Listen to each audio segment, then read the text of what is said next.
ሰላም ውድ የቻናላችን ቤተሰቦች እንደምን አላችሁ? ዛሬም እንግዲህ ከተወሰኑ ቀናት ቆይታ በኋላ ወደ እናንተ ተመልሰን መተናል። አዳዲስ መረጃዎች አሉ፣ እነሱን ወደ እናንተ ይዘን መተናል። እንድትከታተሉን እየጋበዝን እንግዲህ ዛሬ የአዳዲስ መረጃዎች አሉን። የ15ኛ ዙር የኮንዶሚኒየም ቤቶች ዕጣ ዝግጅት መጠናቀቁ እንግዲህ መረጃዎች ደርሰውናል። ይሄ የ15ኛ ዙር የኮንዶሚኒየም የዕጣ ሁኔታ በተመለከተ ምን መረጃዎች አሉ የሚለውን ወደ እናንተ ይዘን መተናል። አሁን በድጋሜ ቻናላችን ሰብስክራይብ በማድረግ እንድትከታተሉን ጋብዛለን። ለሌሎች ደግሞ እንዲደርስ ሼር፣ ላይክ አድርጉ። ወደ ሙሉ መረጃ እናልፋለን። አብራችሁን ቆዩ።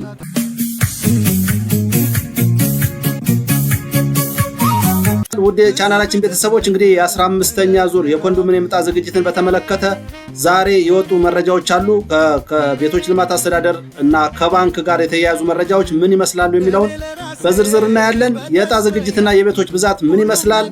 እንግዲህ በቅርቡ ይፋ በተደረገው መረጃ መሰረት በጠቅላላ ከ25000 ቤቶች ያላነሱ ለዕጣ ዝግጅት መሆናቸውን መረጃዎች ጠቁመዋል። እነዚህ ቤቶች እንግዲህ በተለያየ ከተማ ሳይቶች የሚገኙ ናቸው። 20/80 በአብዛኛው ግንባታቸው ተጠናቆ የውስጥ ለውስጥ መንገድ፣ የኤሌክትሪክ እና የውሃ መስመር ዝርጋታ እንግዲህ ሲጠብቁ የነበሩ አሁን ላይ የተጠናቀቁ ናቸው። የ40/60 ቤቶች ደግሞ በከፍተኛ ደረጃ እንግዲህ ግንባታቸው ተጠናቆ ለዕጣ የቀረቡ የባለ 1፣ የባለ 2 እና የባለ 3 መኝታ ቤቶች መኖራቸውን መረጃው ያመለክታል። ዕጣው መቼ ይወጣል የሚል ብዙ ጥያቄዎች ሲጠይቁን የነበራችሁ እንግዲህ የ1997 እና የ2005 ተመዝጋቢዎች እርግጠኛ መሆን አይቻልም። እስከ ግንቦት 20 ግን እንደሚወጣ አንዳንድ ፍንጮችን እያየን ነው።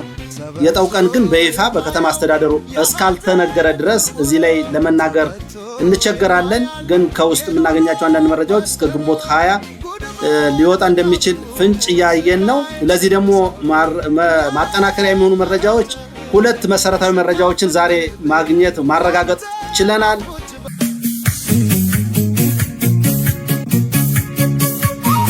የመጀመሪያው መረጃ የ1997ም የ2005ም ሳያቋርጡ የቆጠቡ እንዲሁም ብቁ የሆኑ ተመዝጋቢዎች ሙሉ መረጃ እንነግራችኋለን። አንደኛው የመረጃ ማጣራት ስራ ተጠናቋል። ይሄ ከየት ነው የተጠናቀቀው ለሚለው በባንክ የተቆጠበውን የገንዘብ መጠንና የቆጣቢዎች መረጃ ከኢትዮጵያ ንግድ ባንክ ጋር የማመሳሰል ስራ ሙሉ በሙሉ ተጠናቋል። ይህ መረጃ ተጠናቆ ለኢንሳ ወይም ደህንነትና መረጃ ለኢትዮጵያ የመረጃና ደህንነት ተቋም ተልኳል ማለት ነው። ሌላው የሶፍትዌር ዝግጅት በተመለከተ ይሄ ማለት ዕጣ ከማውጣት አንፃር ሶፍትዌሩ ምን ላይ ነው ያለ የሚለውን ለማጣራት ሙከራ አድርገን ነበረ። በዚህ መሰረት ዕጣው የሚወጣበት ሶፍትዌር በኢትዮጵያ አርቲፊሻል ኢንተለጀንስ ኢንስቲትዩት፣ ይሄኛው በኢትዮጵያ አርቲፊሻል ኢንተለጀንስ ኢንስቲትዩት፣ ያኛው በኢትዮጵያ የመረጃና ደህንነት ኤጀንሲ ነው። የትኛው በባንክ የተቀመጠው የገንዘብ መጠንና የቆጣቢዎች መረጃ ከንግድ ባንክ ጋር ተመሳክሮ ለኢትዮጵያ ደህንነትና መረጃ ኤጀንሲ ነው የተላለፈው። የሶፍትዌር ዝግጅት በተመለከተ ደግሞ አሁን ባለው ደረጃ እንዲረጋገጥ ከዚህ በፊት የተላከው ለማን ነው? በኢትዮጵያ ለአርቲፊሻል ኢንተለጀንስ ኢንስቲትዩት ታይቶና ተረጋግጦ ዝግጁ መሆኑ ተነግሯል። 2 መረጃዎች እንግዲህ በትክክል ከተማ አስተዳደሩ አረጋግጦ በሚመለከታቸው ተቋማት ያስቀመጣቸው መረጃዎች ናቸው።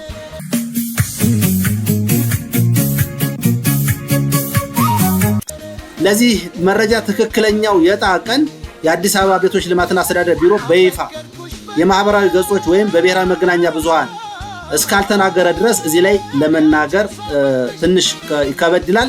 አንዳንድ መረጃዎች ቅድም እንደነገርኳችሁ እስከ ግንቦት 20 ይወጣል የሚል መረጃዎች ቢወጡም በአመራሩ በከተማ አስተዳደሩ የሚወሰኑ አንዳንድ ውሳኔዎች 20 ይውጣ በ13 ይውጣ የሚለው ገና ያልተወሰኑ መረጃዎች ስላሉ እዚህ ላይ ብዙ ልንላችሁ አንችልም።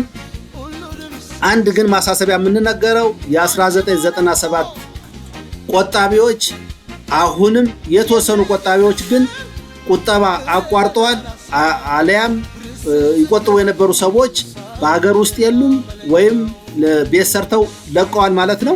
የተወሰኑ መረጃዎች ብቁ ያልሆኑ ቁጠባ ያልቆጠቡ መረጃዎች እንዳሉ ማረጋገጥ ተችሏል።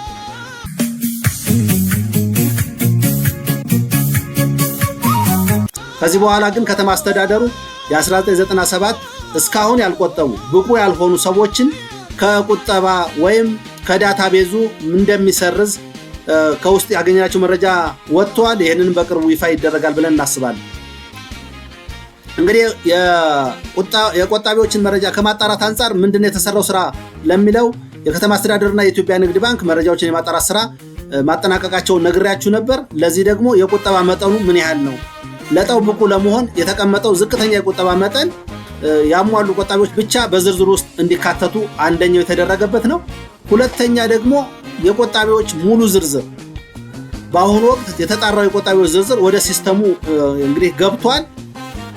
ይሁን እንጂ የግል ዝርዝር ሁኔታ ለምሳሌ ስም ዝርዝር ዕጣው ከመውጣቱ በፊት በይፋ ለህዝብ አይለቀቅም ተብሏል። ቁጥሩ ግን ሊነገር ይችላል። ዕጣው ከመለቀቁ በፊት ሙሉ ቁጠባ የቆጠቡ ሰዎች ብዛት ለምሳሌ 20,000 30,000 እየተባለ ሊጠቀስ ይችላል። ዝርዝራቸውን ግን አሁንም ሰኪውር ተደርጎ እንደሚቀመጥ በኢትዮጵያ የመረጃና ደህንነት ኤጀንሲ ላይ ዳታቤዛቸው ተይዞ